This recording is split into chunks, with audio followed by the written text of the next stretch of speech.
So, are we set up just to start now, whenever? Okay. Whenever. Oh, well done. Well, I was selected to be be of this Yay. or told that I Told, should yeah. show up. And so, thank you. I thought what we ought to do is first introduce ourselves and kind of, I think it would be helpful to have, what is our connection with this Yes. particular project, which I think is important. So I will start.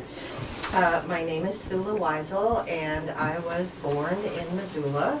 And while I left to pursue a professional life, I've now come back 5 years ago and am having so much fun digging into the history of the businesses I remember going to as a little kid with my mom and dad and my grandparents. So this How long project, ago was that?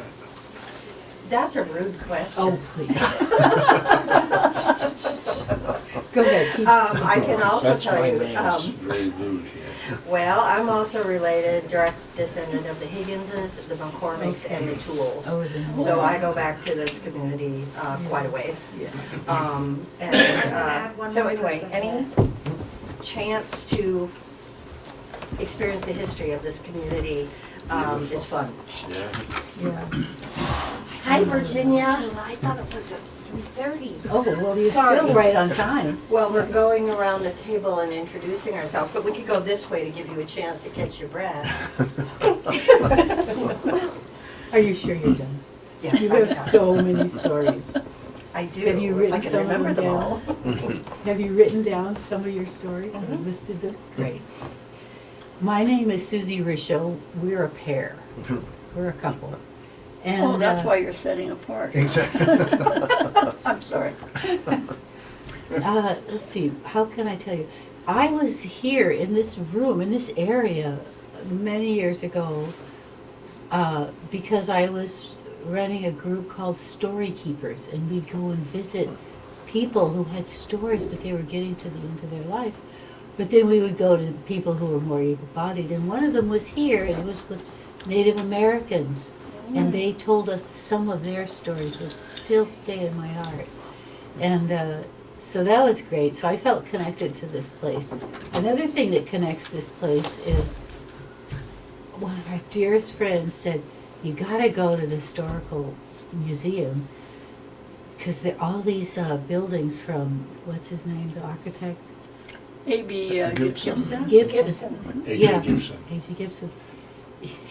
They've got all these lovely things, and so I went and I found out stuff about this one particular house that turned out to be for sale, and we ended up buying it with our other couple. And It was his it's- last private contract. Wow. and it's still in our life because we gave the house to our son and his family. And we're living in the carriage house out back. And I'm loving it. There's so much less stuff to have to Oh, worry God. about when you live in a little place. So that's my story. Okay. Okay. I'm Steve Bixby, on the board of directors here at the museum. I'm not of the caliber of Stan Cohen, but I love collecting old Missoula things, and that's just really gotten me interested in going down the rabbit holes and seeing what's the story behind this, and got involved with this project a little bit with the carpentry kind of stuff, and also some of the research. And Thula and I and Susan were involved in kind of looking up just some of the businesses that Emma had wanted us to look into, and it was just fascinating. It's so fun to look. It's never ending. It is. True. And Fabulous. the rabbit hole analogy is so true, because you start on one thing and then it just goes so many different directions, and it's not at all what I really was picturing or remembering, and so it was really fun to do that. So that's kind of my connection to this exhibit. Yes, yes. Well, I'm Linda Lennox, and I was in the sign business for 51 years. What's your And name? Linda Lennox, Lennox. Yeah. I'm Scots, and I always say Knox. Never Nix, never Lennox, it's Lennox. But anyway, my dad was from Scotland, but anyway. And I got to know people because I dealt in person with people, and I got to know the community really well. And I did put on provided the sketches here, but I have almost 400 sketches Wow. of Missoula's businesses through the 40s up to when I quit. But anyway, the interesting thing for me is I knew about the Fort Museum out here because of having my exhibit out here back in a few years ago. But the thing for me was I was born and raised here too. I've been here for 84 and a half years. Yeah, I live in the same house. And I drive a 27-year-old car. And does I tell you I like living here in Missoula? What can I say? But Wow. for me is what I found out when I was asked, to see if I could help out with a few of the sketches and that. I was so overjoyed. And then I have boxes of Missoula history. I have a two-story house, 3 warehouses, I call it, the upstairs, the middle stairs, and the downstairs warehouse. I'm like you. I collect things, but really I'm a mouth person, but really I'm talking too much. But what I was going to say is I would go to bed after I had gotten out some of my lists and that, and I thought, I want to give them the name of the owners that I dealt with. So I go to bed. Oh, his last name was Plumber. Oh, that was Carrie. Oh, and I would go to sleep until 3:30 in the morning, and this kept going on Making and on. connections. Yes. Yeah, and like I say, it's never ending, and Wow. and there was just so much that people don't even, they go with their phones in their Yeah. faces. Oh, they don't and they know don't that- see what's going on It around is them. never ending. And so I learned with my own family, I don't have children, is that if you don't tell stories about growing up, there's no history for them later. It's on. lost. It's gone. And so what you said really, really felt good to my heart, that I got asked by the cemetery to talk about my uncle and his 2 wives. They were sisters, and they're buried alongside him out there. And it's quite a story. They were in Scotland, but anyway. And I never got around to it. I kind of wish I had now. And then there was that storytelling people in town. StoryCorps? Yeah, so I thought I'm gonna connect them. Well, you were disbanded. I'm sorry. I'm talking. I love it being Yeah. here. I love being able to talk and hear other people's views Yes, on I agree. everything, and Absolutely. that's it. I'm Well, born you and have raised such a in. strong connection with the businesses Oh, here. yeah. And it's just remarkable. 3 to 4 generations in some Yes, of them. it's just Wow. remarkable. And it's just- Oh, Really. yeah, just looking amazing. at the signs that Yes. you Yeah. did. And It's they're beautiful. beautiful. and Yeah, and amazing. everybody knows that Alex Oh, yeah. Stephensoff.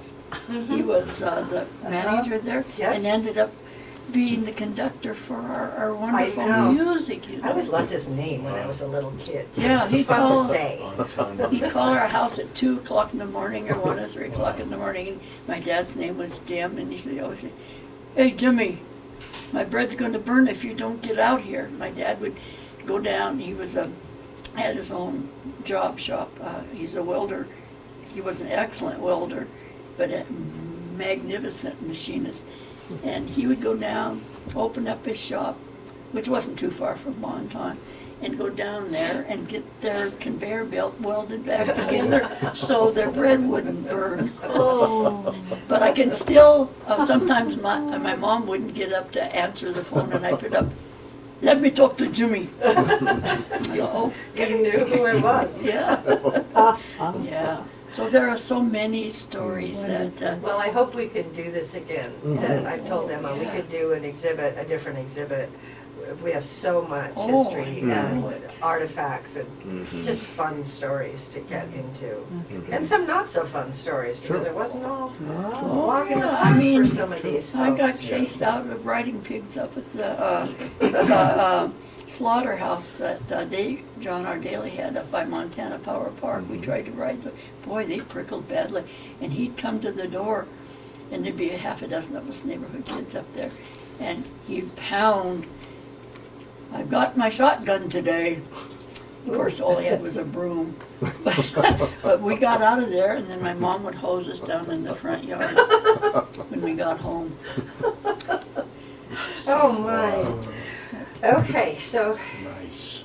next. Your turn, sir.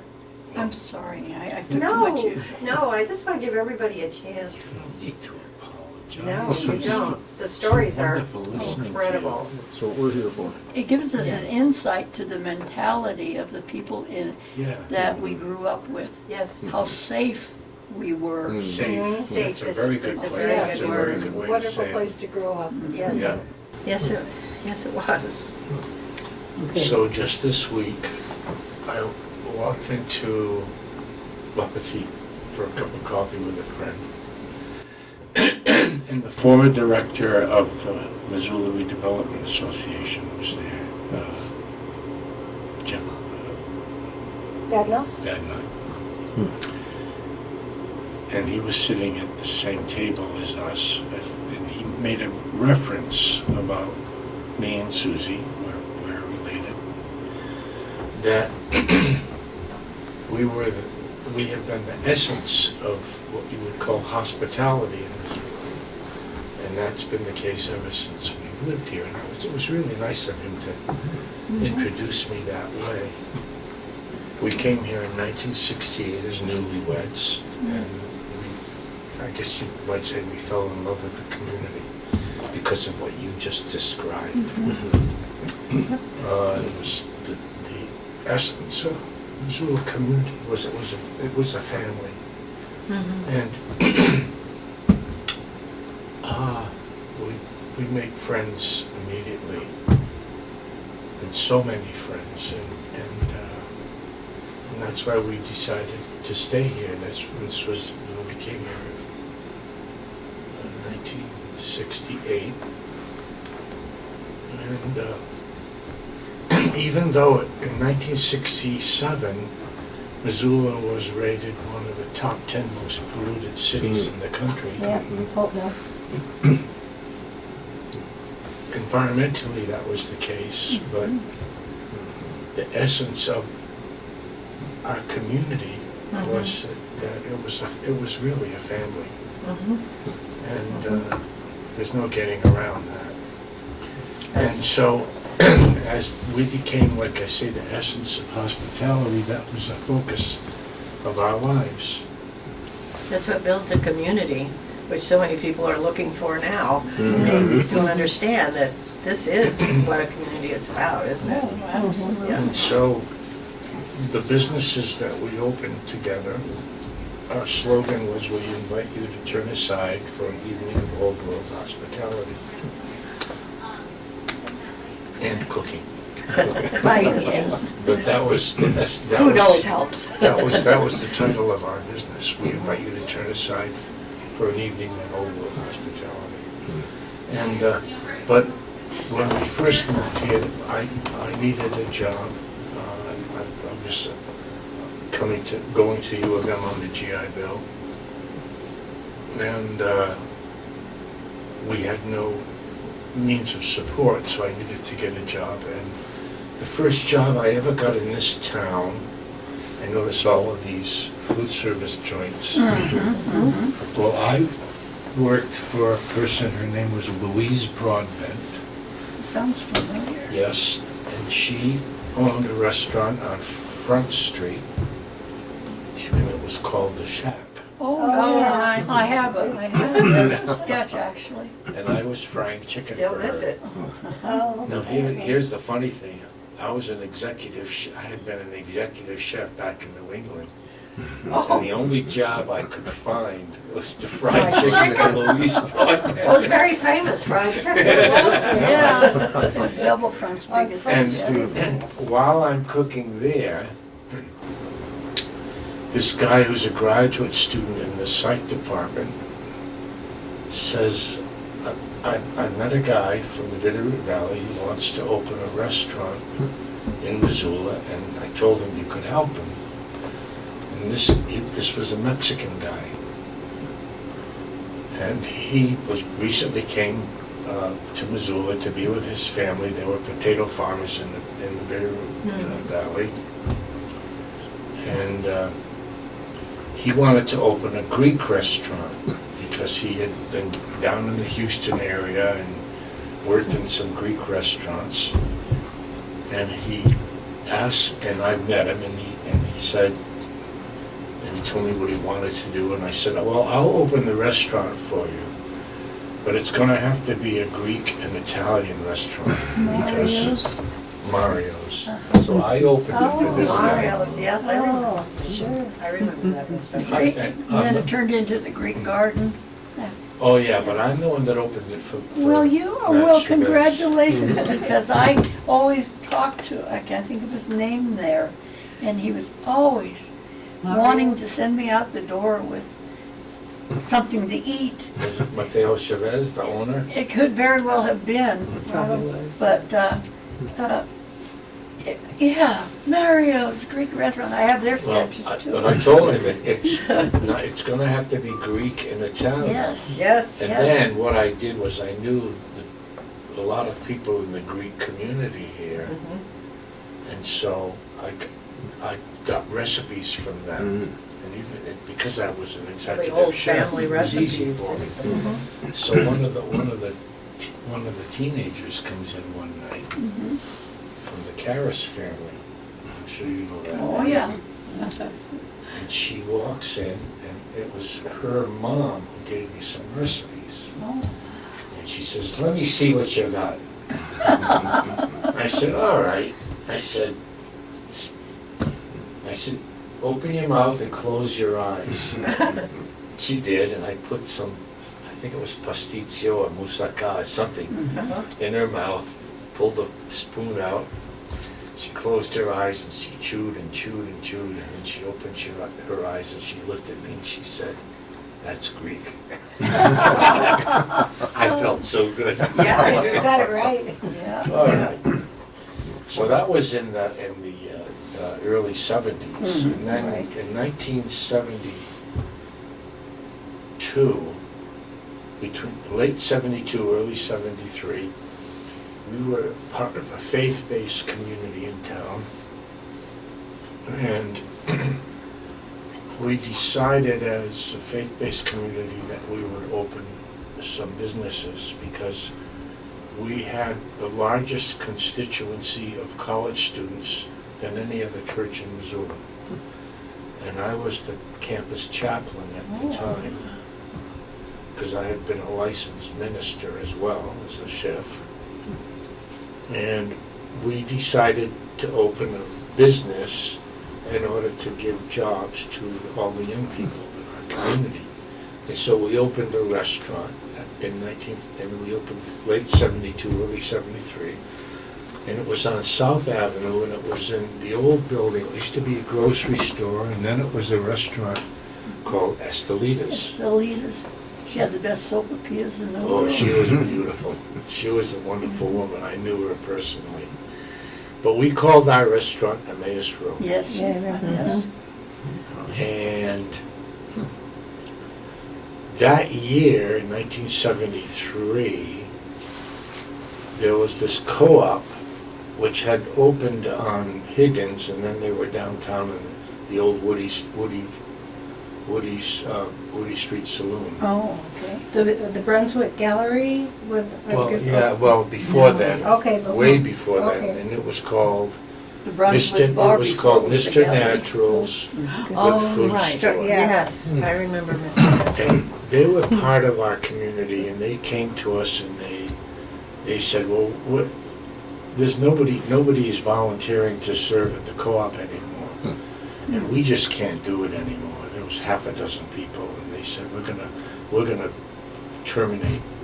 But we have to donate our assets to another nonprofit, so we want to give it to you. And we decided we would also take over that. But we concluded that we would no longer call it Mr. Natural's Good Food Store. Now, the person who named that was a member of the Missouri family. Remember Joe Missouri? Oh, He yeah. was a senator of Yep. Montana. Well, it was his kid brother who actually gave it the name. His name was Bill Missoula. And I decided, or I asked the board, and we had a board in our community, and we said, we'll take off the name Mr. Naturals and we'll call it the Good Food Store. So that year we opened our church opened two businesses, Emmaus Road and the Good Food Store.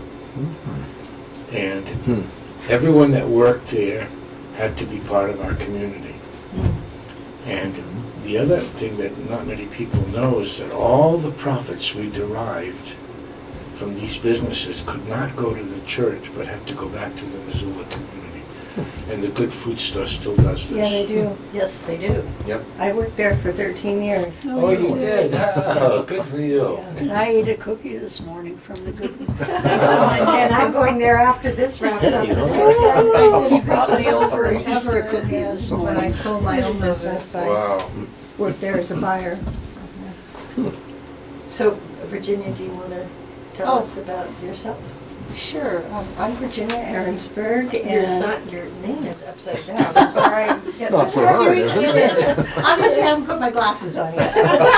Anyway, yeah, I'm testing you all. I know a sign person that could fix that. Yeah, well, maybe it needs to be a little larger. Anyway, I was fortunate in that my family moved to Missoula in 1959. I went to Paxson grade school as an 8th grader. We moved from a suburb in Los Angeles, which was very different than my experience in Missoula, and moved over near Bonner Park, graduated from Paxson School, 8th grade, and have been here ever since. So the community thing is so true. I never, when we lived in Los Angeles, had the feeling, and of course, you know, as a 12-year-old, Yeah. you know, you're not maybe appreciating those things as much or as aware.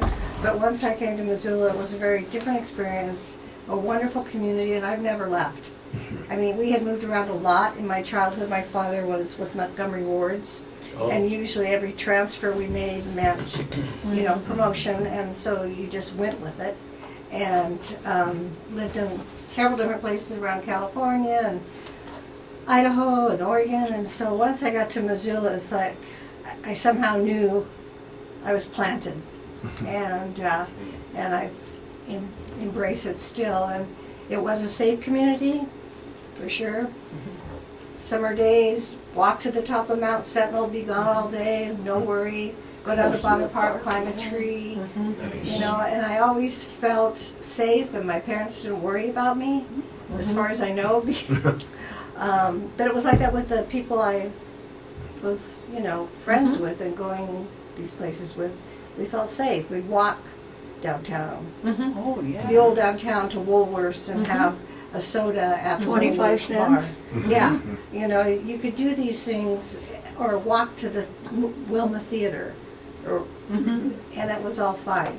So Yeah. I, even as a youngster, I appreciated that, and as I grew older, even more so. And so then, oh boy. Yeah, I don't want to talk too long, but anyway, I am part of this exhibit because I have butterfly herbs for 18 years. And Scott Lacey and myself, we bought Butterfly from Bruce Lee, who started it with a group of friends at the Butterfly That's building. right. And the Butterfly Herbs part was in the basement of what is, well, I call it the Crystal Theater. It's a Butterfly building. And that was the coffee and tea area. And as a young person, when I started making my pour-over coffee, I bought my Melita porcelain coffee pot. Melita at that time was made in Germany. Now I'm sure it's made in China. I still have it. My Oh, good original for you. coffee pot. And that's how I make coffee. I tried a few automatic coffee makers. I thought, nah, take up all this room, they break. It's just more stuff in the landfill. So I just go with my porcelain Melita. Nice. So I was always a customer of Butterfly, and I started working there. Let's see, I can't even think what year. It must have been in the early 80s or mid 80s, working for Bruce Lee. And Scott Lacey, who ultimately was my partner, was managing the coffee bar, and I worked in the front. And then Bruce decided he wanted to sell it. He had burned out on retail. He had invented evening in Missoula tea. And that was a big part of the business, was the tea business. Yeah. And he wanted to separate Butterfly Herbs and just have Montana Trading Company as the tea business. It's still called that. And then just not be anymore in the retail part of it.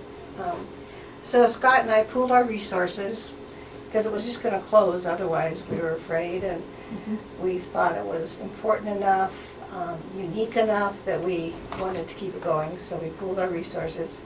And we were business partners for 18 years.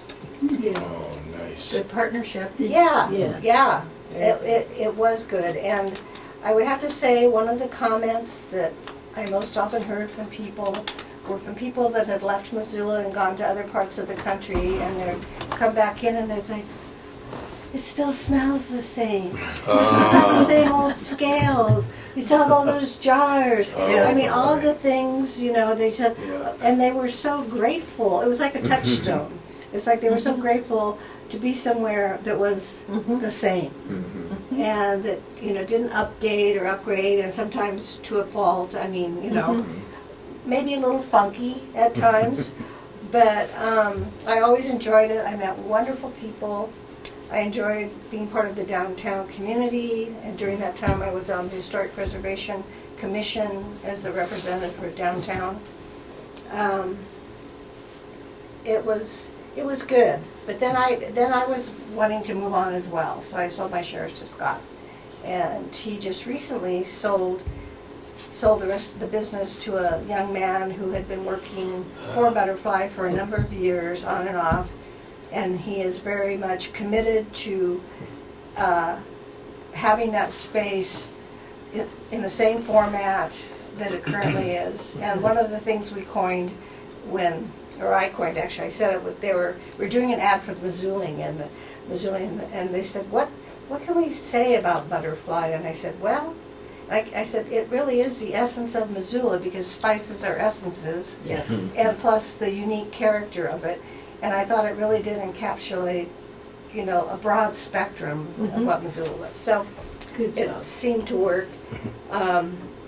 So then after my time with Butterfly, I took a little sabbatical from retail and worked for the Fire Sciences Lab for 4 years as a bioscience technician, because I always had a keen interest and was kind of an amateur naturalist and plant identification and that sort of thing. And I thought, well, that'd be really fun, you know, just collecting data, hiking around in the woods and entering it. And so I did that for 4 years. But then I thought, you know, I need to get something with some benefits, and I wanted to work in a local business, and I shopped at the good food store all the time. So I went to work at the good food store for 13 years. So I worked in several Look at all these businesses. connections. I know, just talking. Well, one more connection is, did you know that Bruce started Butterfly Herbs in the Walford's old building on South Higgins, which is now the Guild or something like Yes, that? that's Yeah, right. that's what I'm That saying. was the Crystal That Theater. was Yeah, the it has Crystal a theater. Theater. And then Butterfly was in the basement. Basement, that's Yeah. right. And then there was the Risho jewelry and That's clothing, right. that was on the main floor. Yep. Cat's Cradle, which was Bonnie McGinnis, the weaving. Bonnie McGinnis. Yeah, and then the Gilded Lily. Yeah, yeah. So that whole building was, and all of those people were friends. It was like a collective. Yeah. And That's they right. went all over the state, getting different fixtures, like back bars and things. A lot of stuff came from Butte. Old pieces that they could pick up relatively inexpensively as places burned down or remodeled in Butte. So that was, yeah. So I have a great appreciation for those early businesses, and that you can follow the thread, kind of like with your business and the good food store and what the good food store has become. And it's still basically like their commitment is to put money back into the community. Yep. And also, if you work there, you're vested. So you have a nice retirement, which there aren't very many businesses that do that anymore, when you leave. Right, right. It takes, you know, a while to become fully vested, of course, but, Yeah. so you have a sense of ownership and pride. And, you know, you want to do well, and you want it to do well and pass it along. So, and I should say, this is kind of backwards, but the connection I have with the fort, I'm a volunteer, but I have a personal interest, especially in the internment camp that was here during the war, because my daughter's grandfather was an Italian who was interned here. Oh. So her father was adopted, and he was from a union between a nurse that was working at the Fort Hospital and an Italian that was in the internment camp. So it had a very personal thing, the whole, and there are a lot of Missoulians that don't even know that this happened out. I know, which is really. It's surprising. It's our job to tell them. Oh, yeah, Every chance yeah, we don't get. want to forget that. Wasn't Alfredo That kind of- Cipollotto, wasn't he? Uh-huh. Yes, he was, and he liked it so much he He stayed. was interned here, wasn't he? Oh, Yes, yes, he was, he and he was. was actually friends, I think, with my daughter's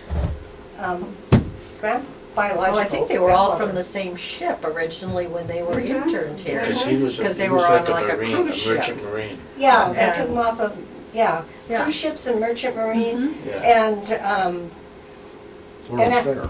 what was that? World's Fair folks too. Yes, Yes. So it's kind yeah, of an odd yeah, and I mixture. actually think that her grandfather was working at the World's Fair as a translator, Italian, and they brought him here. And I think he worked here as a translator as well, so he was in the camp, but he was also, and of course the Italians had a very different experience than did the Japanese Oh, that yeah. were interned here. Sure. Very different, but nevertheless, they were all prisoners. Yeah, you're talking, I'm just going to take a little leap away from the internment part, is that we were talking about how diversified the Missoula community is. And my grandfather and grandmother were Germans, and they came over from, they were farmers on leased land in Russia. And when the Tsar decided that he was going to induct any able-bodied man, regardless of nationality, into his army, they started for the United States. But and then my dad came over when he was 8 years old from Scotland. So I'm half Scotch and half German, which is kind of a conflict. One is so generous, the other one pinches pennies. That's a nice blend. Yeah. But anyway, It's a balance. It's a yeah. balance. But anyway, they became railroad workers, and they lived on the north side. And we talk about, diversity, and then about whose nationality is better than the other nationality. I'm trying to be nice about this. Well, my grandmother was German. They couldn't speak English at all when they came here. But anyway, they ended up, the north side was a community. Yes, it was. That's right. I grew up with my grandmother's best friends, if you will. I would eat schnitzel from my grandmother, but there was a Jewish gal that made one very similar, and sometimes they would argue in a language I don't repeat who did the best. But there was Mrs. Obash, she was very Irish. There was the McIntoshes, very Scotch. There was the Woods, very English. There was the Piccaninnies, very Italian. And it goes on. And I knew all of these people because they swapped cookies. They swapped coffee time together, tea times together. And my mom would dump me off. Within the Couldn't north wait to side get rid of me. neighborhood. Yeah, she couldn't get rid of me soon enough. And so I learned, when Mrs. Kuntz was German next door to me, was going to have her a special, and it sounds horrible, but they were Danish cookies. Anyway, they were prune cookies. And you mentioned prunes, and kids would, oh, they'd shrivel up like a prune.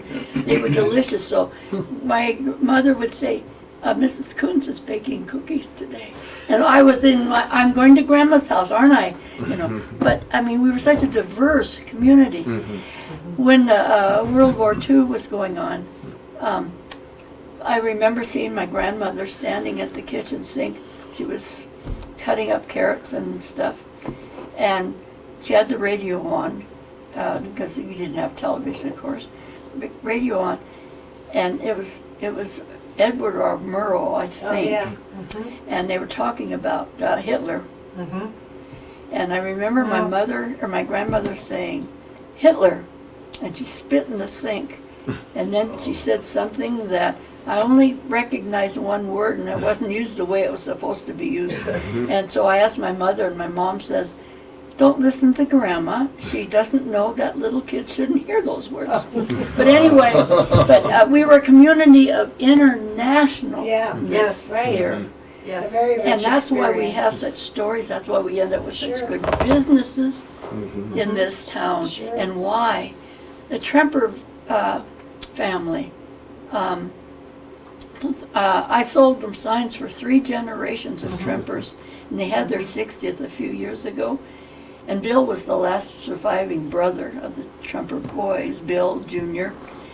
And I had the sketches, and I had them all mounted together with news class and everything that I had displayed. And I took them out there, and I gave them to Bill as he was hosting a little get-together in the parking lot with news media and everything. And he cried. And that made me feel so good that sketch brought memories back, and his granddaughter and his grandson are partners in running Tremper now, and they were going to decide which office got to use them for the sketch for 6 months, and he says, "No, it's not leaving my wall."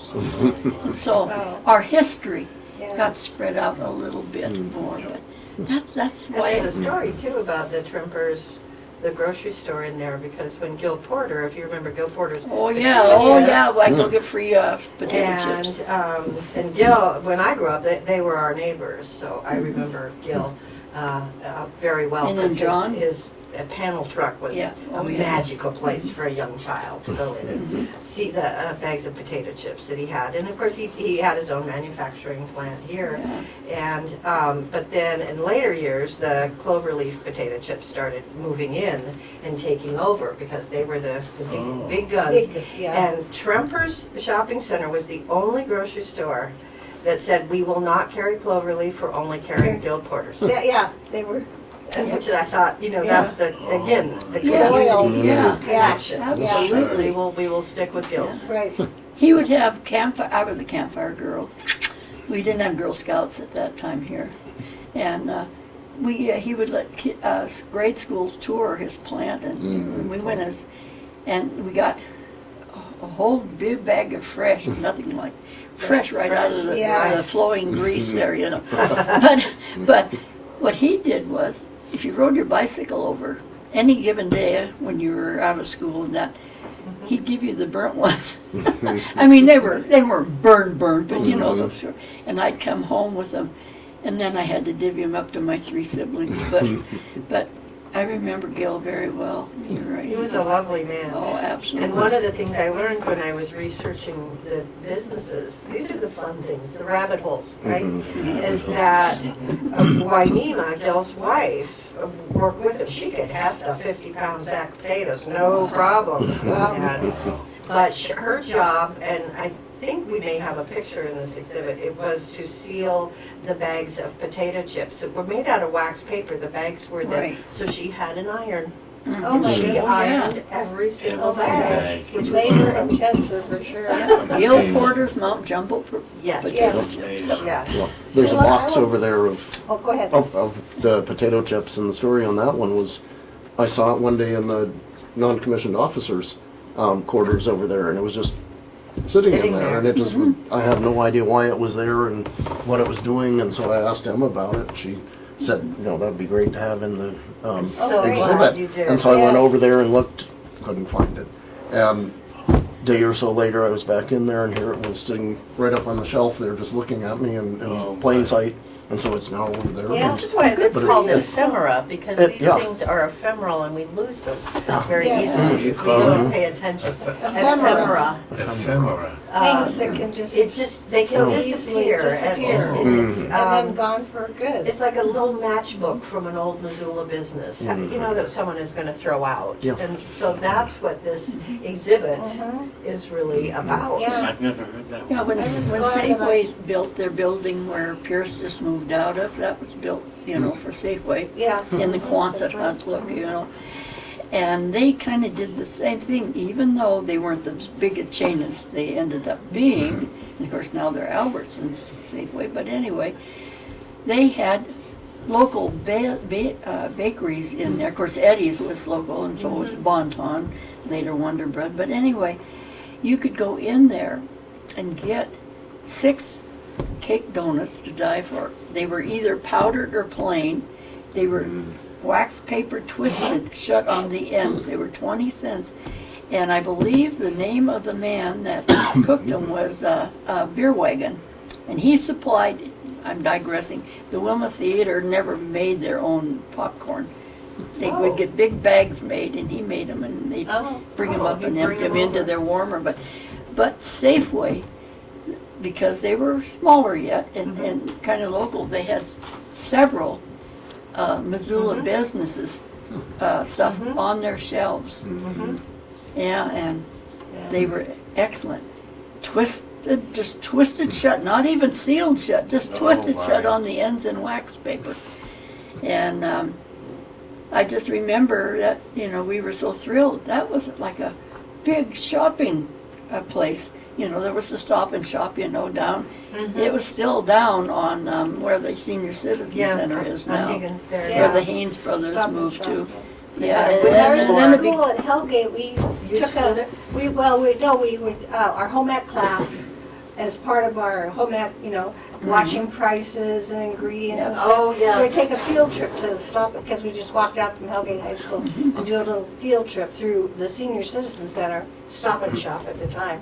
Yeah, and Yeah. Emily Oates was the head mistress of the postal department they had in there. There was the only little postal, so, and you could go there and buy stamps and mail packages. And she had her hair in the old style, like all piled up, smooth on top of her head. And she never had much to say, but she never missed what you were saying. She was a great listener. Eavesdrop. And she wore rubber, yeah, right, Dawson, later on Dawson. But she wore green rubbers on her fingers, so she could count your money back without giving you one too many dollar bills. Oh, my. And you'd go in there just to mail with Emily, because it was just a hoot. Being a kid, it was just a hoot to have Emily seal your, you know. And if you only wanted one stamp, she didn't care. You didn't have to buy a package. You could buy one stamp. And so, yeah, it was amazing. You know, it was a good place. And of course, it was also it became a furniture store for a while. You know, and the head salesman for Highlander Brewery was Hall Campbell. And this was his brother, and a guy went in and tried a furniture store in there, you know, after Stop and Shop was gone, and Buttery's was after Stop and Shop, and they were gone. And so now it's a Senior Citizen Center, and it was Mr. Walford's aunt, Kathleen Walford, that started the Senior Citizen Center here in Missoula, down in the old Victoria Hotel downtown. Oh, my. And she ended up getting enough contribution. She knew how to work people, trust me, she really did. And What year was that she started it? What year was that? oh, that would be, I don't know for sure, but I'm guessing probably in the early 60s, something right in around there. And then she owned the house at the Memorial Gardens, Rose Gardens, on the corner there. It's been several things. That's where she and Mr. Walford's Uncle John lived there until they died. But she was a go-getter. But she saw a need for Yes. you for know a the place seniors for the here in seniors. town. That's right. Mhm. And there again was somebody that they didn't have children, and she diversed her. Well, I use that word a lot. She thought of herself as being able to do something else besides wash Uncle John's shorts. Her words, not mine. Her words. And also give back to the community, because Sure. I Oh, have yeah. this series of questions that Emma gave me that we could touch on if we want. Oh, We sure. can I'm go in sorry. any I- direction I- we I want. just- No, but I you're, just keep you're thinking- doing it, because the first question was, what do you remember about the overall business community in Missoula? And I've heard words safe, Uh-huh. the connections, Welcoming. giving back to the community. I mean, those The are all. Missoula Mercantile was like a social Yes. gathering place. My friends in high school, a lot of them were on Fashion Board, Mhm. which young ladies from the high school Jansen system. sweaters. Yes, Yeah. uh-huh, and would be on the Fashion Board. There used to be a shop downtown called the Daisy, which Yep. was right Oh, next I to the forgot Wilma about Theater. the Yep. And when I was in high school, I modeled some things for the Daisy, and so then I'd be in the Missoulian, because I'd use local kids, and I got to buy one or two things there. For at the time, the Daisy was pretty spendy for our family, but there were some things I really liked, and my parents indulged me. And yeah, all the downtown businesses were there were all these drugstores. Butterfly Herbs is in the former Peterson Drug. And then there was a Missoula Drug, and I mean there were drugstores on every other corner. I have a whole bunch of them, you know, and I have them from where they moved and who bought and where they moved to. Oh, sure, So with much all, of- yeah. But there was one place downtown that didn't appreciate kids, the Florence Hotel. You're right. Well, you had to wear white gloves if you went in there as Well, a young child. We would never rode our bicycles downtown. We weren't supposed to go downtown, but we'd park them down at the Milwaukee station, and we would walk because legally or mentally, we didn't ride our bicycles downtown, but we You went parked them on the other downtown. I side. see. And what we would do is, and I put it on one of my Providence cards for the Mercantile, we would go in a Front Street entrance, and we'd scurry across the big lobby because they had a revolving door. Which And- terrified me as a young child because I thought I would Oh, get we would squished. hold on to the handle and swing around. It was heavy. Yeah, and keep our feet off the ground. But anyway, the bell captain, he was always hiding somewhere. And all of a sudden we'd hear, and he was reading. He didn't want to get up off his stool and everything. And we would run to the revolving door and see how many times we could revolve before he kicked us out. And then we would jaywalk right across the Mercantile, and we'd do the same thing to the Mercantile. But Barney, Barnhill, he was head of the men's department.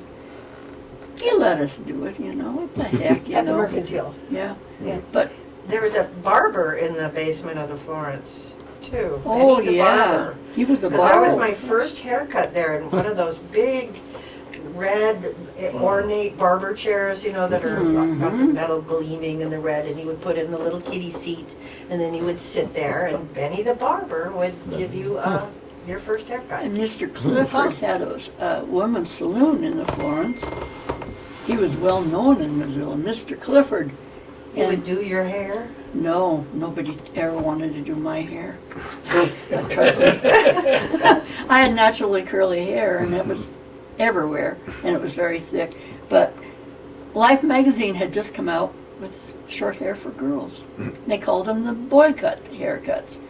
So my dad, not my mother, she just shook her head. My dad took me down and made an appointment with Mr. Clifford and gave him the magazine and pointed at the one he wanted.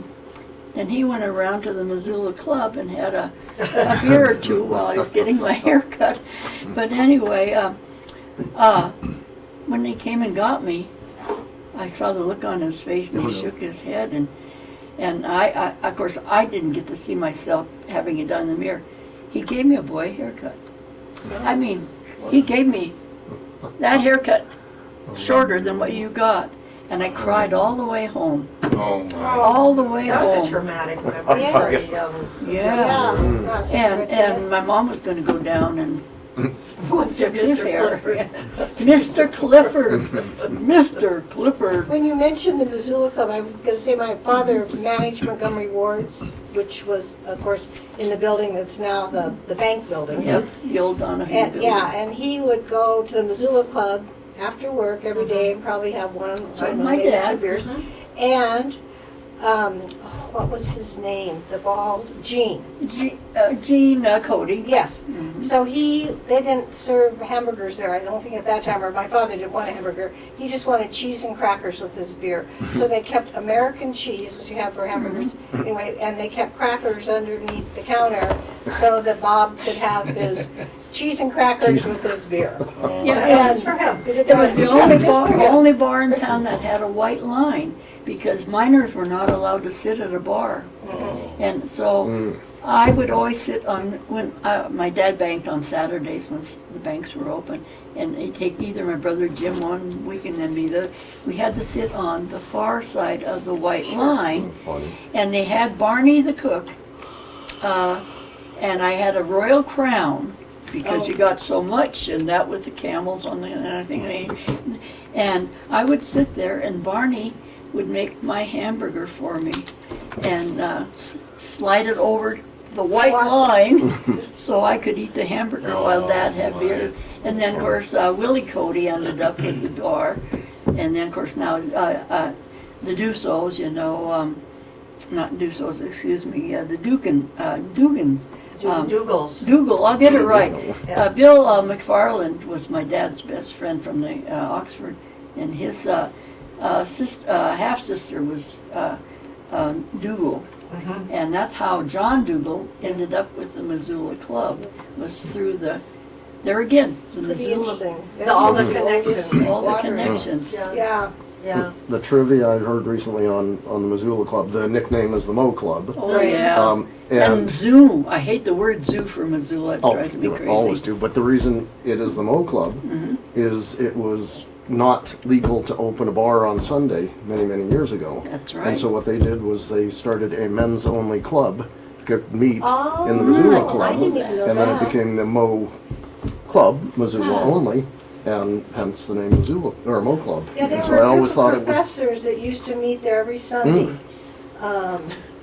men's only. Yeah, Really? uh-huh. Yeah. My father never told me that. Well, I don't think it wasn't all of them. Yeah, And they were the the first one. Chesson, Bert Chesson, Yes.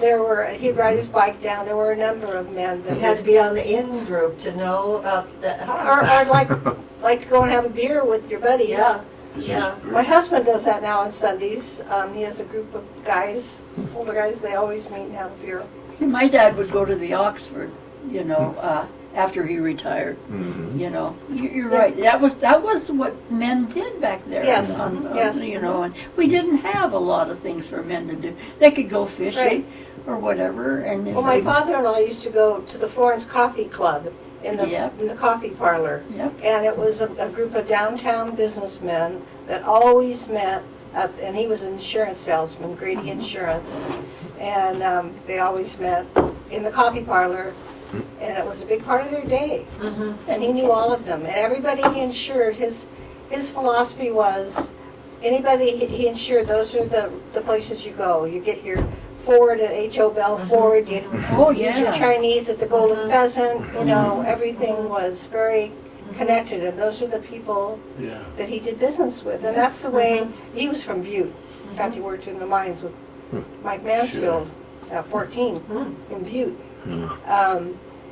And so that was kind of that ethic, and it's still with me in that I don't buy anything online, I don't do any Amazon shopping, I support local businesses. If I can't find There it we go. locally, maybe I don't need it, or if I really need it, maybe I'll research it, call the company, their 800 number, and have them ship it to me directly. Exactly. But I'd rather just do business with Missoula, because if we don't keep supporting them, then people say, oh, I can't find anything in town.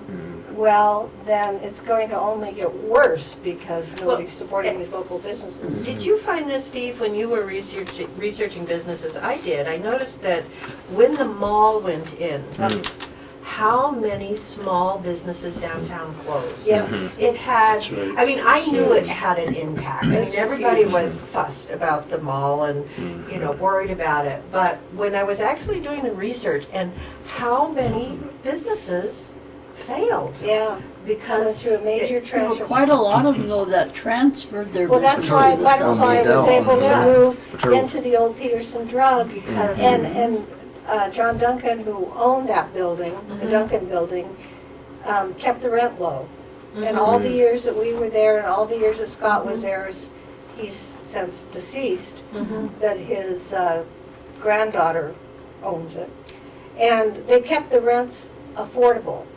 And because the whole downtown was going away. Oh, yeah. And then It Hide was. Soul Sure. next door. Yes, yeah. And by keeping those rents down and letting those businesses establish, it kind of rebuilt some of it, but we lost so much. So much. There are all these little dress shops, the kitty Yes, shops. Motor I know. Day. Yes. Yep. No, I no, that's have when I old came to sketches Missoula, of was all that time, these. and I still remember just Yeah, so many it boarded really up was pretty stores. devastating. That was No. in, was it in the late 70s, 79? Oh, the mall? Yeah. The mall went 78. in 69, Oh. I believe it was. Really? Yeah. Well, Yeah. there Because- used to be a huge 60. Lumber- teepee burner there. Yeah. Yep. Yeah, oh, that's Lumber, right. Yeah. Yeah. That's right. Elkhorn Lumber and Hamilton Lumber Yeah. Company Yeah. were Because out that's why there. the Hamilton And family we, owned a lot of that Walford had land. moved. It wasn't 69. It wasn't no. 69 for sure. It wasn't, no. It was much No. later. It was in the 70s. Early late 70s because I didn't own I owned I'm sorry, I'm digressing. My brain is digressing. That's a word I'm gonna have put across you're right, it was 75. Okay. Okay. 75, That not makes sense. 1669. I was thinking about Elkhorn Lumber and all of this, all Yeah. those burners and That was everything. also that was Buck's around it, Barbecue but- across the street. Yeah, And Yeah. then drive-in theater, state Yeah. drive-in. rescued a cat from the top of the stand. Well, one of the, well, I'll just read you some of the questions. Yeah, that, yeah, uh, we're having I time. Mary's covered. Oh, it's just amazing. So, these are tough though. What businesses do you think specifically define Missoula?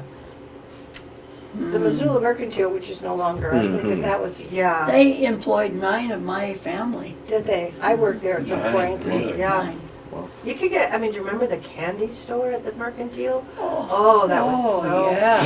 And they made they had that nut system where they fried the nuts right up for you. Yes. Just like Sprouts And the hardware Rice store. did, yeah. Yeah.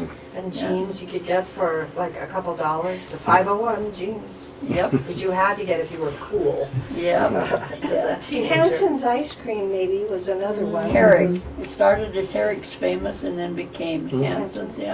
I knew it as Hanson's, I guess, but that Ralph was and kind of Doug. defining.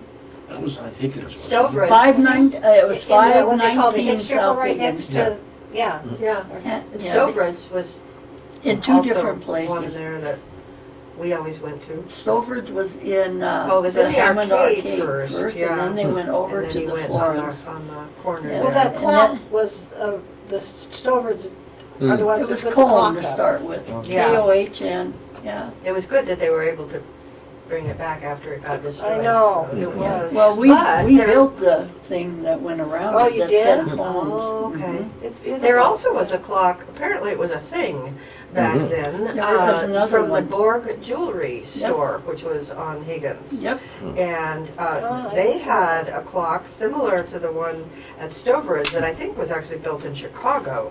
And then when they closed their store on Higgins, they kind of moved it down around the corner and became, I think, more of a optical. yeah, They sold Borg, glasses, right? yeah, But that they was the donated Borg that Junior. big clock to the planetarium out at the university. Oh, Oh, I didn't know that. So I have a fantasy that somewhere out at the university, there is a large clock knocking around out there that I would like to know where it is. Walford Some kept basement those somewhere. running. Well, We did all the electrical for Well, them. Mr. Borg put in the courthouse clock. Oh. Oh, I didn't know that. So, yeah, Oh, yeah, so that's he, impressive. yes, it was Wow. very impressive. Well, I think all these businesses define Missoula. I know, it's That- really it's- hard. I mean, the Merck had obviously the biggest, Had a big footprint. Yeah. And it was our only department store for, I mean, we had Yes. Pennies, you know, then in Montgomery Yeah. Ward. J.C. Penney's was more in my mother's price range, having 4 kids. Yeah. And it was always a pleasant surprise when we got something from the mercantile, you know. And, Yeah, oh, yeah. yeah, my grandmother, Penny's was across the street. which Yeah. one? Yeah. Penny's. Pennies was. Penny's, oh yeah, their second one. I have a picture out of Southgate Mall, you know, they have all those down there. They have a picture of the fire of J.C. Penney's. uh-huh. Oh. And that big crowd standing in Yeah, front, and you see the back, and my mother is standing in that picture. She wore white turbans because she never wanted to do her hair, and that was part of the vogue of looking there, too. And there she's standing. I recognized the back of her Because the turban in black and white, and I got 2 fire sale dresses for $1.99 a piece that smelled my. like smoke. Huh. And my mom sewed she had 3 girls and a boy, sewed all of our clothes. And it was a treat. And one was the most hideous. Now I would never wear the color combinations together. But I was so proud. She used Oxidol to get the smoke smell out of it. I went to school in a downtown purchased dress. I'll That's never forget special. that. Wow. Yep. Well, what businesses do you personally miss from downtown Missoula? Oh, so many, wow. The golden Oh. pheasant. The Golden Pheasant, oh, Yeah. yeah.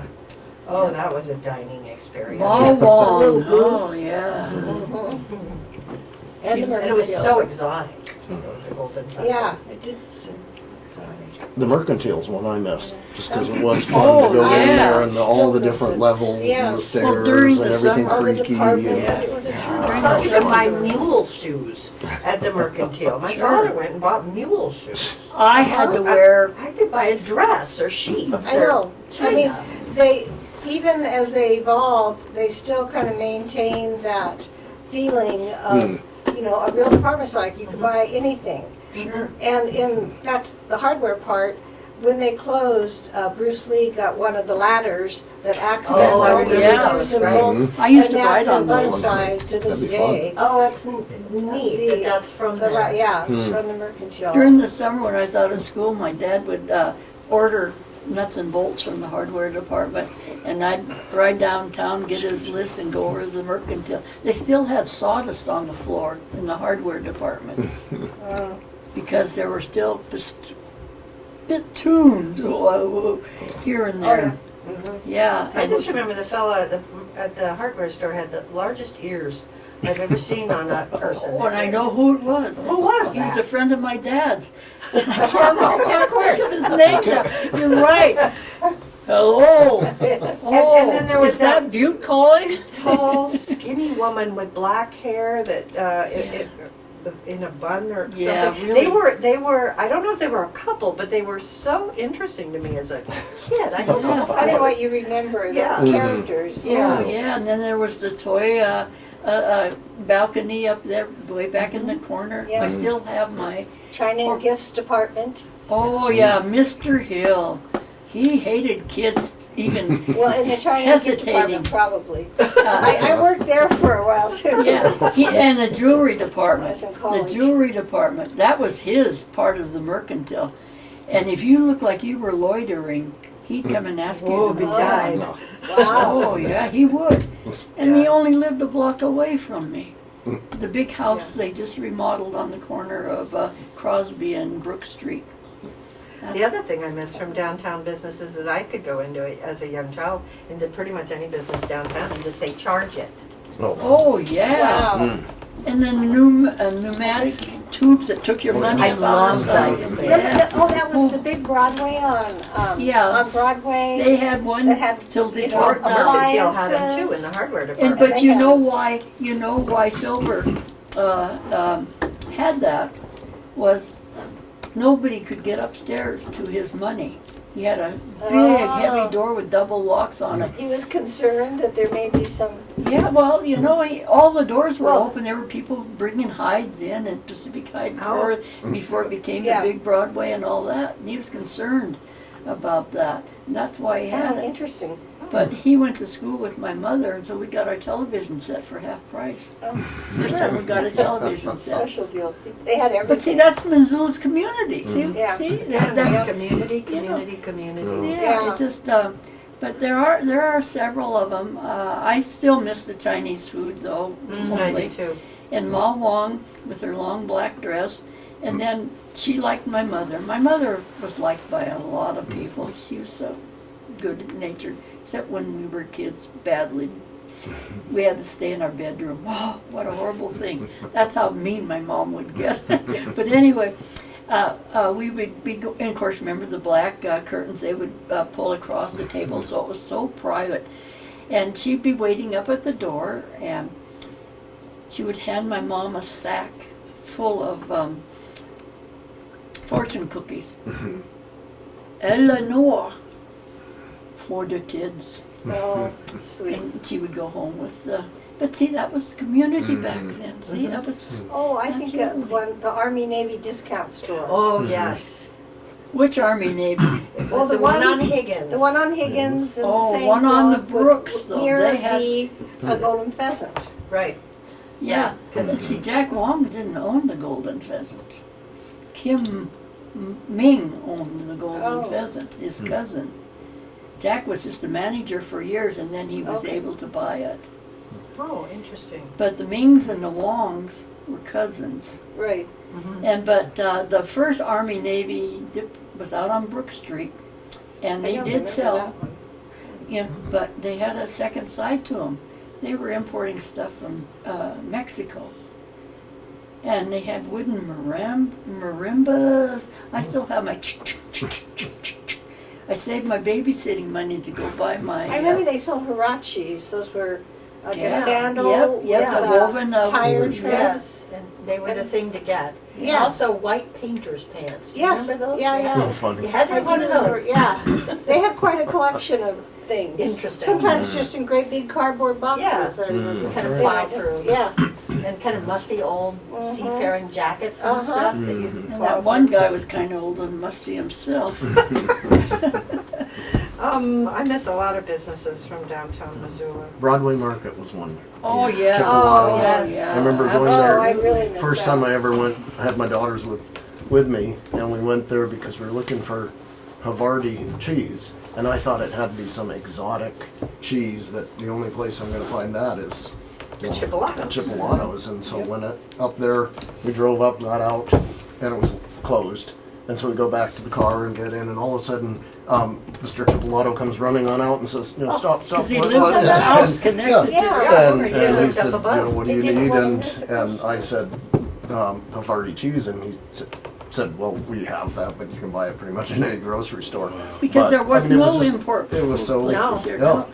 But no, he was such a great guy. He loved Just, my yeah. dad. I loved going My in little there. Scotch I did dad, too. 5'4", and I would drive down, and my dad would go in. My dad loved. Are you ready for this? He's a Scotsman. And they weren't big cheese eaters. He loved gorgonzola, Oh my. and I got a fondness for gorgonzola. Oh, fuck. And he would get up there, and hi Jimmy. Everybody called my dad Jimmy, and he says, "You come for your cheese," and he always tried to sell my dad a little. He was quite an entrepreneur, another little something, and so he sold. He had no cheese from Scotland, of course, but he sold him. I think it was Stilton. He'd gotten Oh, some no. Stilton, real heavy duty blue cheese. Yes.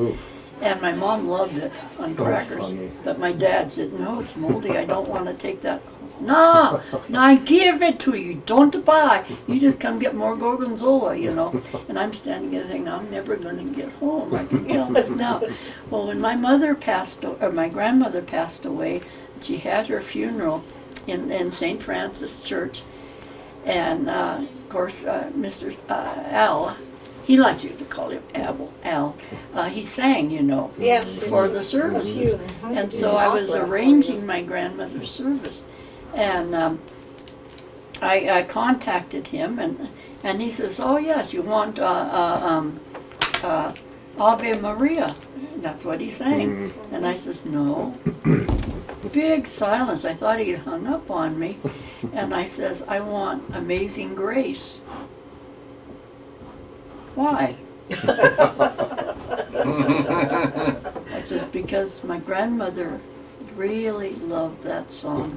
And so he sang Amazing learned Grace. it for Yes. He Really? had a Yeah. beautiful voice. And Mrs. Oh, Chipolata was lovely, because my mother went to high school with her at, what was the Catholic Girls Academy here? Sacred Heart. Sacred Heart. So, putting the dots together, then Mr. Chipolata was an internee, must have met her while he He was. worked Sure. at the grocery store. Okay, The Oh, DeRossi's or the DeRossi. Yeah. Oh, there's He worked another. They're another Story. interesting Yeah. family. Yeah. His wife, Grazi's wife, ran the Swallow out on West Broadway on the Smith Road off of West Broadway. What was the it was a swallow? restaurant. It was And a bar. restaurant and Lounge. huh? It was a restaurant and lounge. Yeah, but they listed the three main. It was chicken, steak, and Italian food on their sign. You know. Because you remember the sign, sure. Oh yeah, of course. No, I remember The the front story of the swallow. Oh, we're It was a place for assignments. How do you say that? Assignations. Assignations. See, I'm so bad on So if you were having an affair, Oh, Yeah. you would you meet at did the the swallow. Gotcha. Good Oh, to know. I was never there. Now I hope that didn't get on the recording. And what about the Frontier Lounge. Lounge? Yeah, Andre And- Garnier. Yeah, oh, that was fancy. Do you know that he started as the head chef at the Palace Hotel? Oh, Really? Mm-hmm. I didn't know that. My goodness. That was his first job. They serve lobster. Ooh. Oh, Yeah. Lobster. We went there for the junior prom. Yep. Mm-hmm. You'd either go there or the Club Chateau. Yeah. And I think we went to the Frontier because I remember having lobster. Yes. When the Broadway market closed, I got a call from Alfredo's daughter. Electra? Yep. And she said, we want you and Susie to have the butcher block. Oh, wow. Nice. So we had, You do? Okay. Wow. in fact, I have What an honor. three from three different prominent places in Missoula. Hmm. One was the Chinese restaurant on Brooks. Mings? Mings, I yeah. have that one.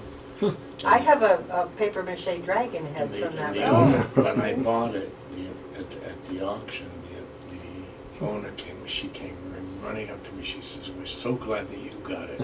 Oh, that's so beautiful. And then the other one I have is from a restaurant that was down on Main Street where the Concrete Cat is. Mm-hmm. There was a restaurant right Was- there. So there was The turf. Riley's It Cafe. was The, it was called the Missoula Grill, I think. It wasn't the turf, was it? the turf it had was Riley's next door. connected to it. Okay. And then Gotcha.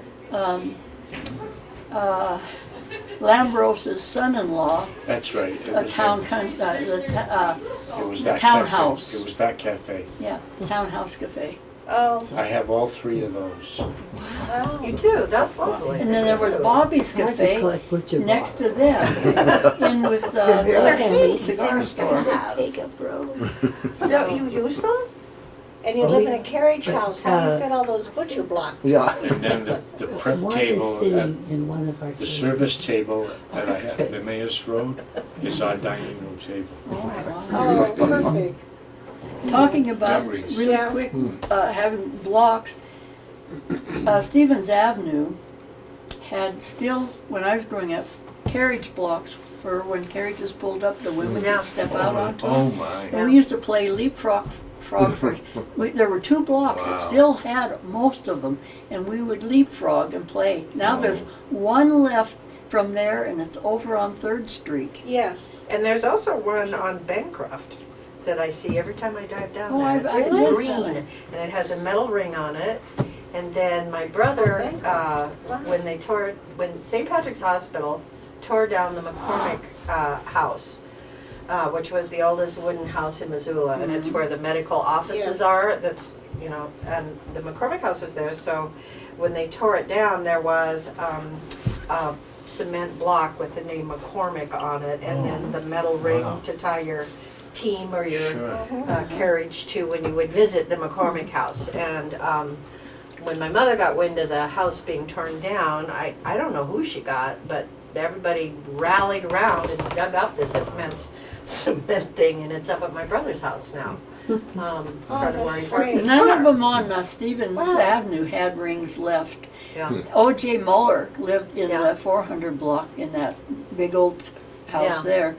And he had one there, but Mm-hmm. if he saw you headed out there to leapfrog his, you know, but There may be some kind of hidden around in Missoula. It's Yeah. something you miss easily. It's just kind of this piece of cement with a metal ring on it, and you think, what is that? There is one in Greeno Park that says Greeno, so much like the yeah, McCormick that was one. in front of the but I'm- Greeno Mansion. Okay, I'm not sure if it has a ring on it or not. I'm Yeah. gonna have to check But that and it see. probably did. Just, But Probably did. at one time. just What businesses do you have direct experiences with? Well, we've covered a lot of them.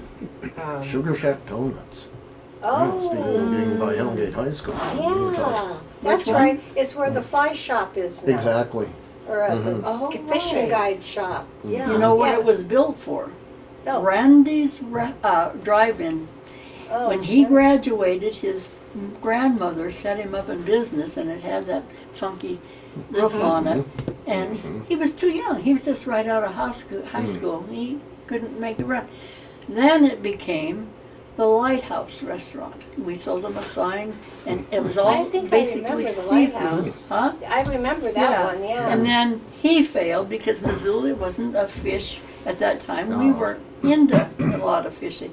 And then it became, was it the Rustic Hut? Became a bakery. And they had the best maple bars about this long in there Oh, boy. ever, with putting nuts on top. Where And was they- that located?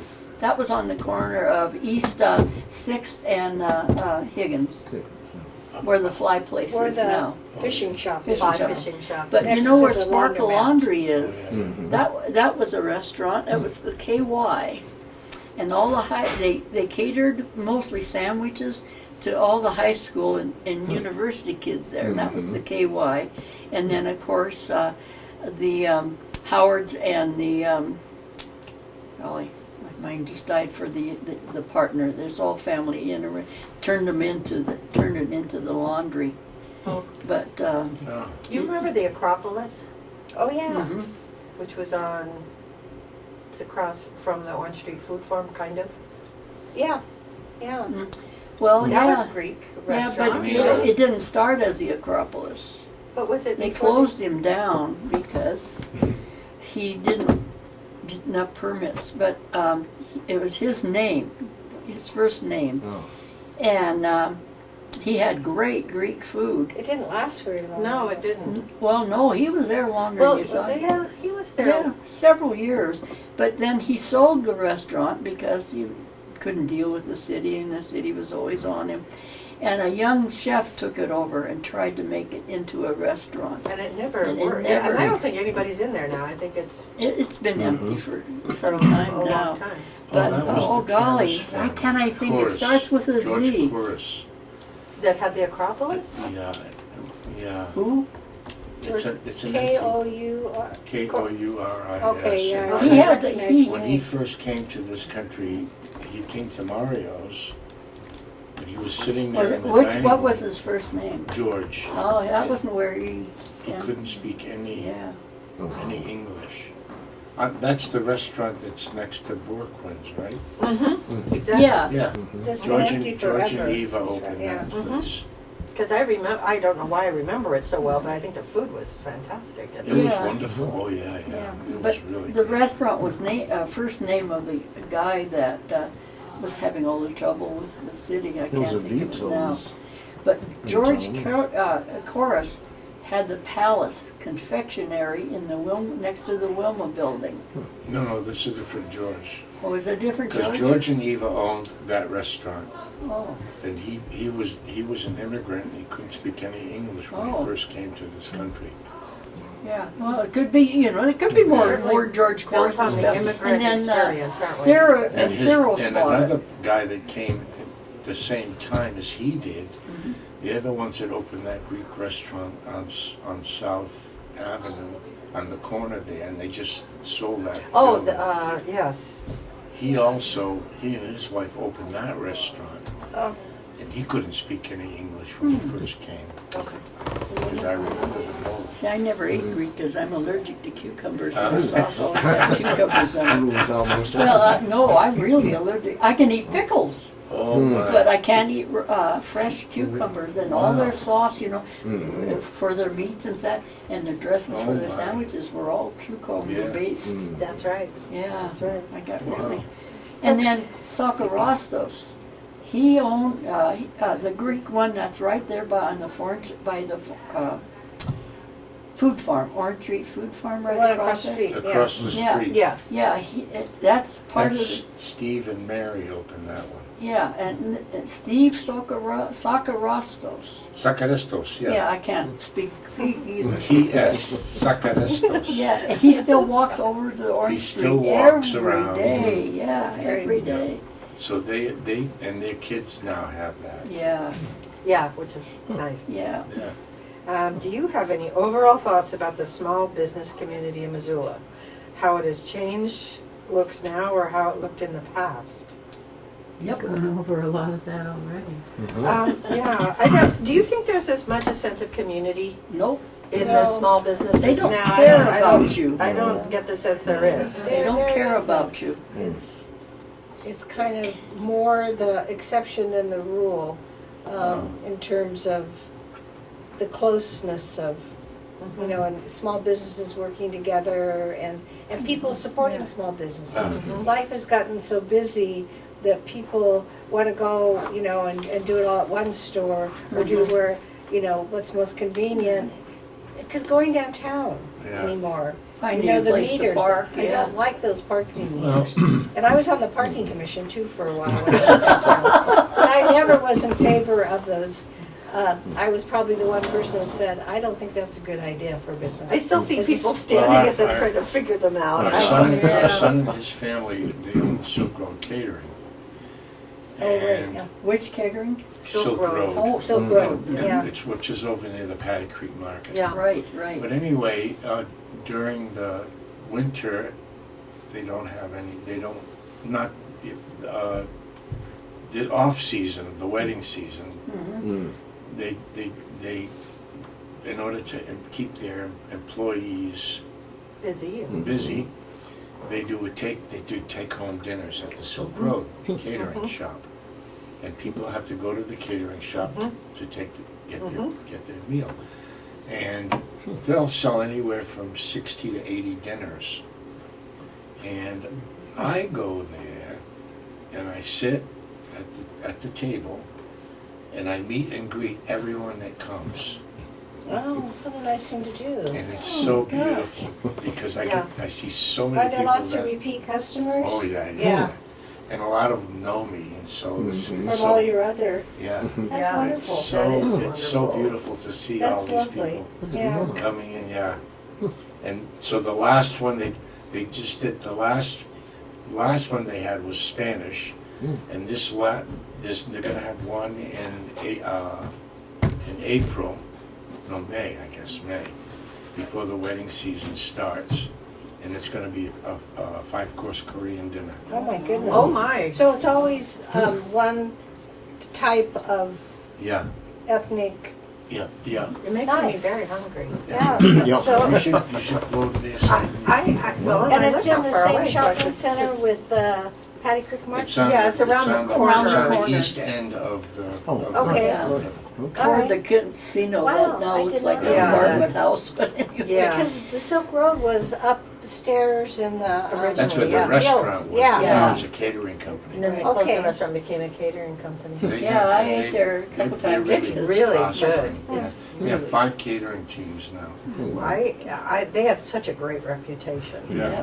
which is well Yeah. deserved. They really do. Well, they would cook vegan, and my two neighbors are Ah. vegan vegetarians, so we would go when they were down there on South Higgins, we Oh, would yeah. go in there and eat. And Oh, I've my. adapted all of my recipes to vegan. I've learned to cook very vegan, and Oh, that's nice. because I like to have them over. But now that I don't do it. But you touched on takeout food. The Golden Pheasant Yeah. had a window, and it was their Ding Ho restaurant, and they had a sign that projected out in the alley that went around to their parking, and they would prepare takeout dinners, like frozen ones Oh, yeah. that you could freeze, and that was Jack Wong's insistence that would, because everybody was buying TV dinners at that time, and but due to family difficulties, there and things, it just didn't happen. But Yeah. Ding Ho, I found out meant good. I said, "What's the ho mean?" He says, "Good." Really good. That's extra good. Well, And I think- heard it on TV in an old show. So Ding what, Ho. what I heard from you, Virginia, is it's just hard to get to downtown. I mean, and then everybody's so busy. I don't know why we're all so busy, but it's not the kind of sense of community. It's not the more, leisurely. You're pace. not, yeah, or you're not going to walk And I slowly think up and down one side We of have the so many street. people that have, in the last 15, 20 years, moved into Missoula, and especially around COVID forward, and they don't have that sense of, supporting the local businesses. They don't know, and Yeah. They're it's, so into their own world anymore. well, and the big thing, ordering everything online. So a Yep. lot of That's younger right. people, that's where they order everything. They And don't of course, see anything COVID else also around them. had an impact on that because Yeah. people didn't go out and they were going to order online. Right. And then they just haven't given it up completely. I don't think they're still. Yeah. But you I could just call think the it's double front challenging. and get your chicken ordered. The Shack, you can get your chicken ordered and go pick it up. And Stockman's was the first restaurant and bar in town to have a pizza oven. That's And right. we didn't know what the heck pizza was, we didn't have TV or anything. And I had my first bite of pizza in Spokane when we went over there to visit relatives. And then Stockman's had it. And then right next to them, down a ways a little bit from them, where you turn to go down Caris Park, was the Star Garage. Yeah, owned oh, by, yeah. owned by the And Wicks. Wick. By the Wicks family. Churches. Yeah. And they had gas pumps right on the sidewalk. Yes. Right. And so, That what- became a Mexican restaurant. Pardon? Oh, that became the Matador after it became Jekyll and God, I Hyde. forgot about Oh, yeah, that. Jekyll and Hyde. But anyway, Jekyll. yeah, and they got bar. shut down by the city because they had everything in Jekyll and Hyde was on carpet. The walls were carpeted, everything. No fire prevention. Yeah. They got closed down. You could Yeah. never get out. Probably a good thing. Yeah, that was a good thing. And But, it wasn't open all that long either as Jekyll and But Hyde. we would on Friday nights or Saturday nights, we'd pool up. My best friend and her cousin and her best friend would get my best friend's Rambler mini-sized wood-sided Rambler station wagon, and we would get to cruise the drag. That was a big thing. Yeah, and so, because there were, we'd go to movies or we'd go to dancing and, whatever. So we would go and pool our money, and the rule of thumb was nobody could ride in Alberta's car unless you had $1 in your pocket, so you could pay for your share of whatever we were going to eat. And so we would go up and go around the big fountain, which had still Fish had in trout in it. Yeah. It still worked. And go around and we'd come back down, and you'd never go across Higgins Avenue Bridge, so you No, turn 'cause on that's not Front part of Street, the and drive. they go and do the whole thing Yeah. again. We would get hungry, Okay. and so we would stop at Stockman. Are we talking too much? I'm sorry. No, we have 5 minutes. 5 minutes. Okay. We stopped at Stockman's and we'd order their gigantic pizza, and it was only $1.50 for this. And you could have Real everything, days. everything on it. Wow. And my best friend, though, she always paid the half because she wanted anchovies. Everybody would, so she would get. my. And so we'd get back in the car, go up and be back in 20 minutes, you know. So we'd come back, and with our allotted gas money, we would get filled up by Dave Wicks. He was my brother's age, and Jerry was my age, but he had a guy named Pete who worked there, leather jacket, studs on it.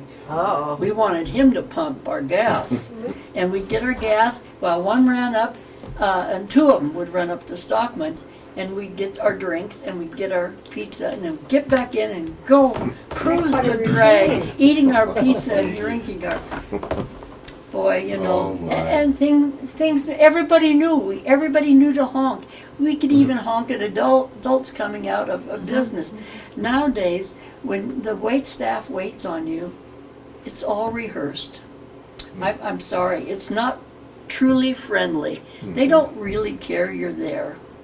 They're glad for the employment, but they're not there to have a conversation of any kind other than what they've been told to say when they waited on customers. And that is very prevalent in Missoula. That's why the first thing I noticed, you know, I still go to Ruby's even though my best friends don't own it anymore, but boy, they have gourmet hamburgers in there to die for. I worked at the Flame Lounge for, when you're talking about Uh-huh. talking to people, Uh-huh. at the Flame Lounge, I think, well, I was obviously over 21. Uh-huh. I was still just out of college. I'd never worked in a bar, and I was just going to do it part-time. And the Flame is something that they had quite the sign.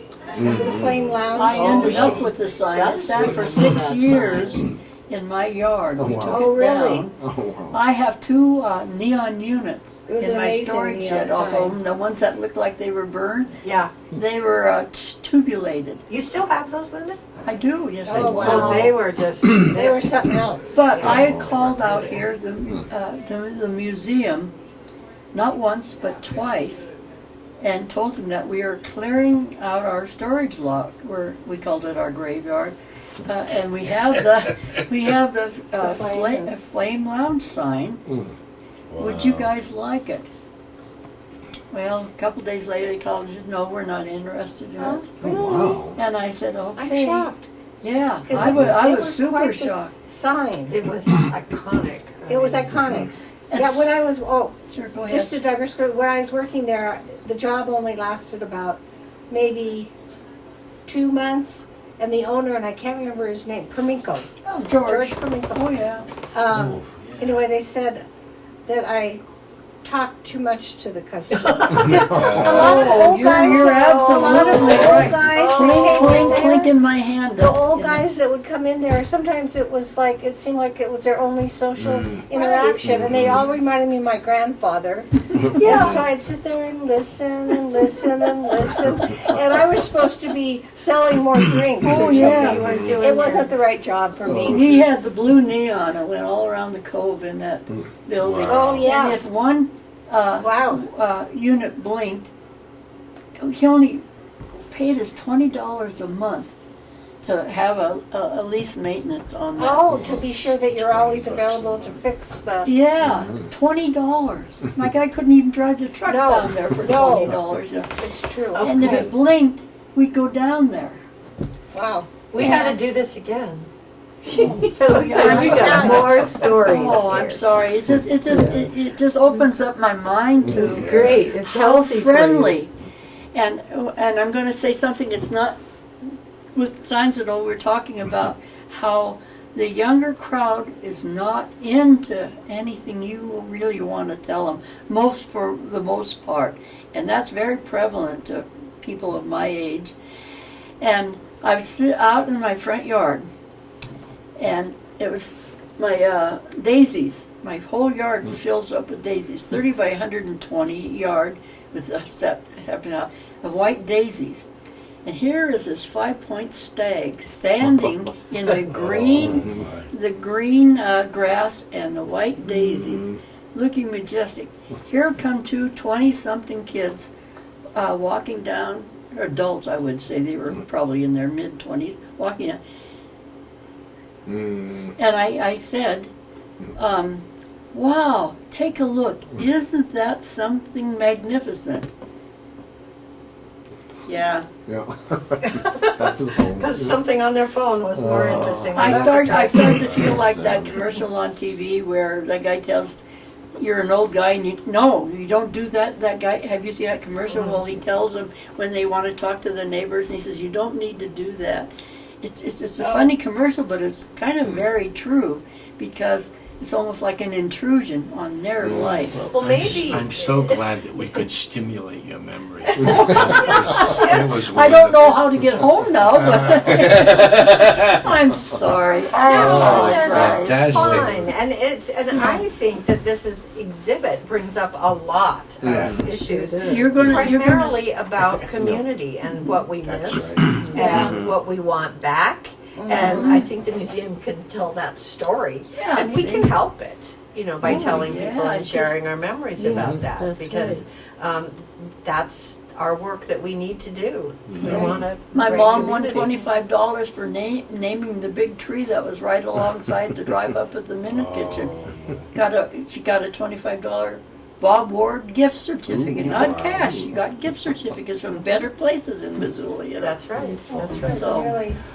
This was very fun. Thank you, everybody. thank you. I love your stories, and I wish I wasn't so motor mouth. And I just Yeah.